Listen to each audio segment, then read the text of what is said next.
Hello, YouTube family. How you doing? This is yours truly, Kofi BARAKA.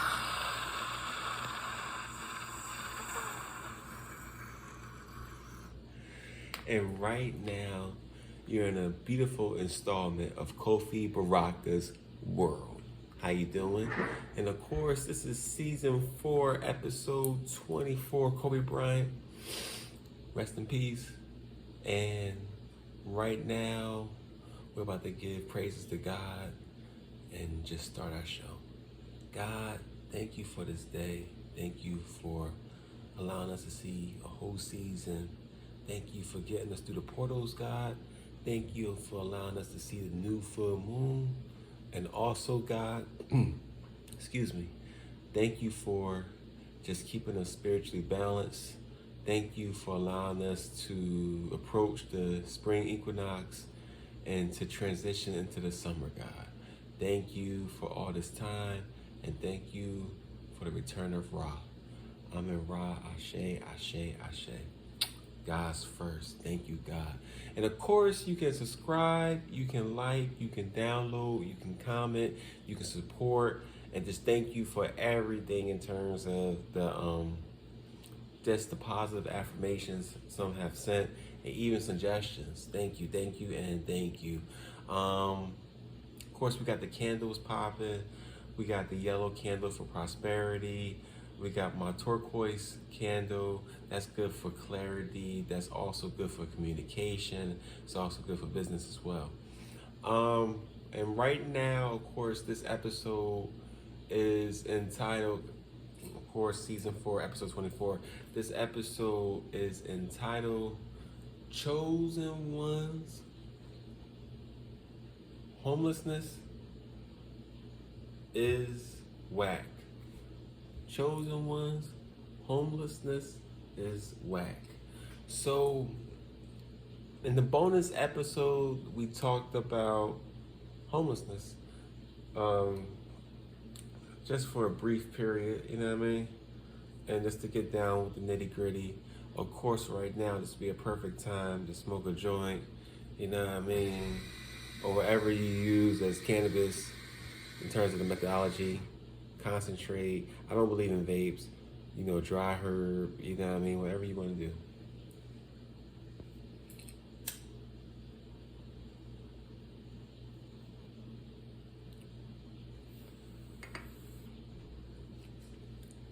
All right, so let me see something. Let me adjust my seat real quick. Seat high as hell. All right, that's a little better. All right, excuse the squeaks. But no, on a serious note, we're gonna talk about homelessness. I live in Baltimore, so the homelessness or the homeless population is extremely high. You know, my wife, she helps the homeless. I help the homeless.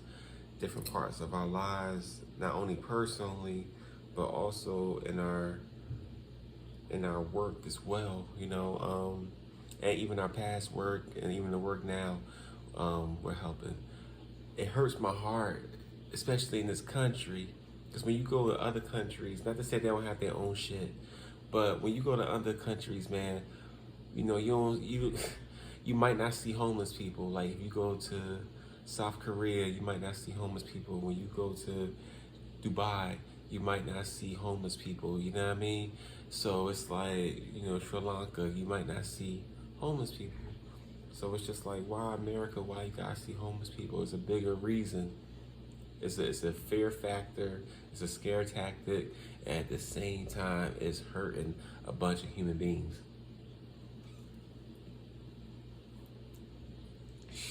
And I'll be the first to say I apologize if I haven't gave enough to homeless people or people without shelter. I apologize if, you know, if you thought I ignored you or I walked right past you. I apologize for not supporting you in your time of need.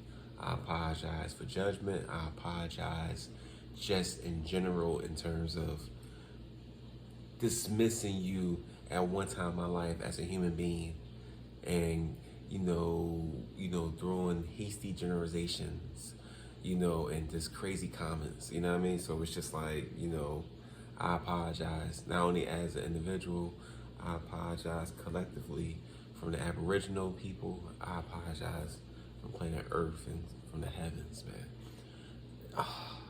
Um, dude, like I said before, the way we treat these people, and not even these people, the way we treat humans like this, it hurts.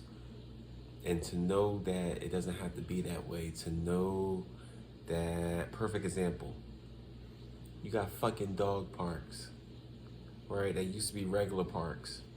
You got dog parks. Man, take those fucking dog parks, man. Put some buildings on those damn dog parks. Make it into not a dog park. Make it into a safe haven shelter, physical shelter, whatever. You know what I mean? People, if they want, they can get a plot of land. They could, if they want, they can get a tent. They can get a tent from the place. They can get supplies like flashlights. They can get a real, maybe generator. They can get a real wooden stove or iron stove to stay warm, or they can get a real AC unit or something that produce air or something like that. You know what I mean? It's just like, or like I said before, build on the land. You could use old sheds. You could use new sheds. You could buy I say a shed in terms of like just already having it assembled. You just guys just place it, plot it on the land. You know what I mean? With a door, windows, etc., etc. And then naturally, like, you can do the plumbing. You can do like, because it has to have a toilet, it has to have a faucet. You know what I mean? It has to have a kitchenette. It should have a little dining area. Excuse me for doing that. And of course, you can't drink and you can't use narcotics.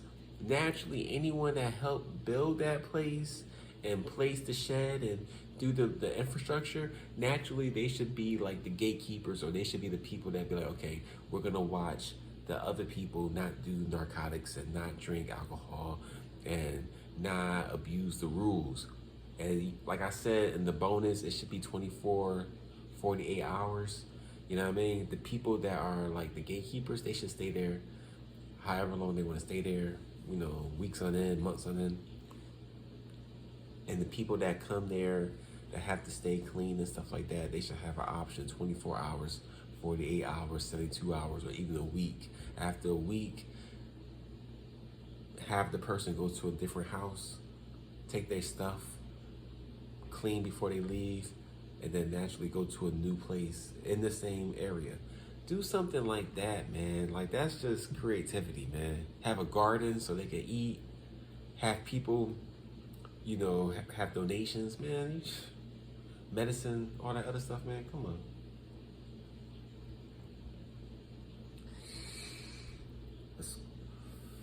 Tutoring for the children.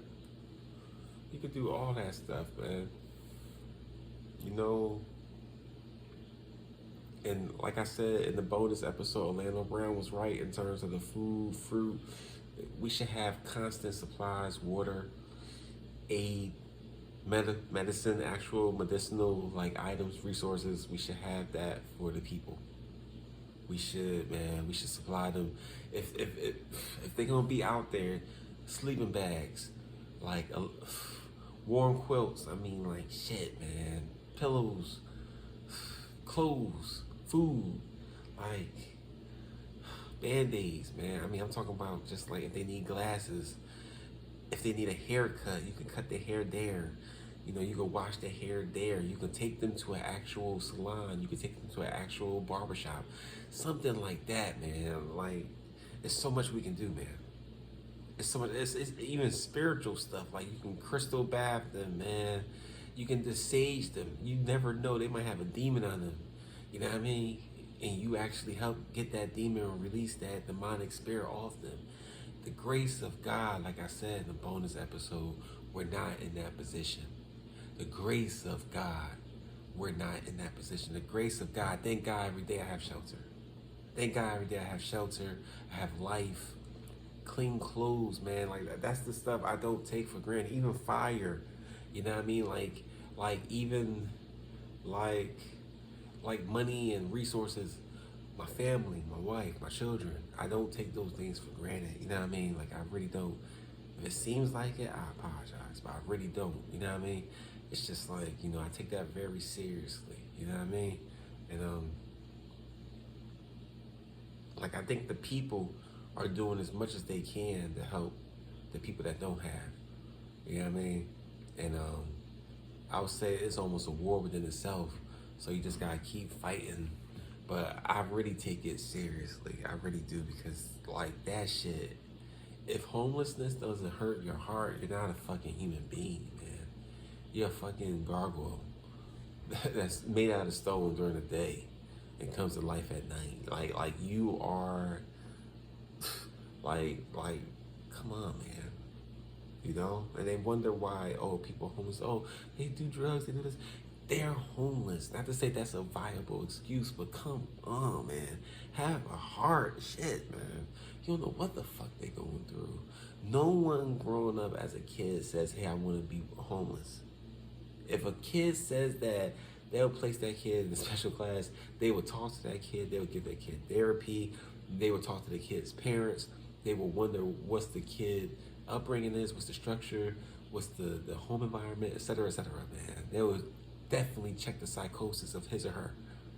But it's just like, to actually experience it, can you imagine how much of a mind fuck it is? Because you don't think it's gonna happen to you. And it happens to you. It happened to me.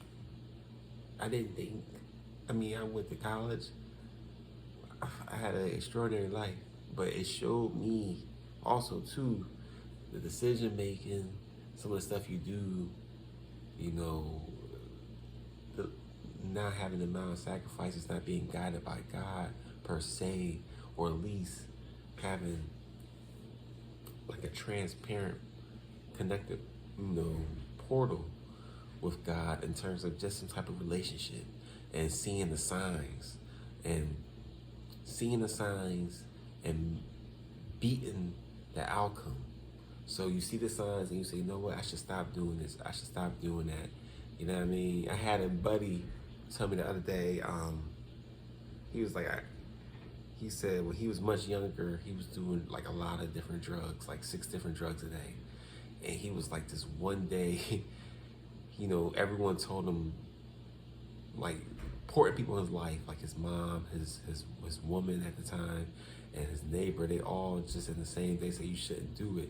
So like around 4 o'clock, something in his spirit's like, yo, just flush all this stuff down. Flush all this stuff down. He flushed it down. Around 5 o'clock, the cops kicked in his door, and they didn't arrest him because they didn't find nothing. But he just flushed all his shit down. He just flushed all his shit down.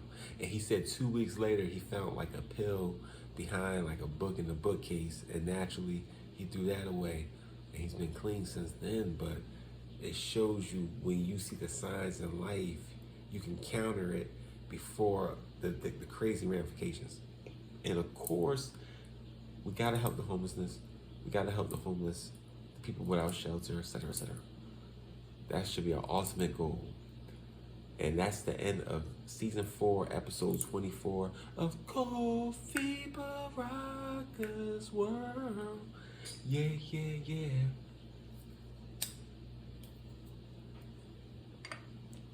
Thank you for watching, my woke ones.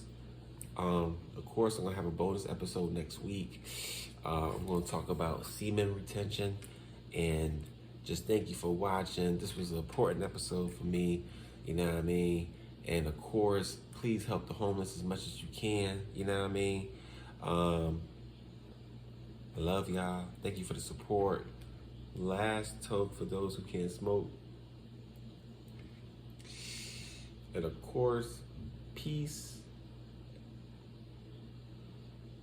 Peace and assistance. Peace and assistance. Everyone needs assistance once in their life. And of course, I will see you in the next dimension.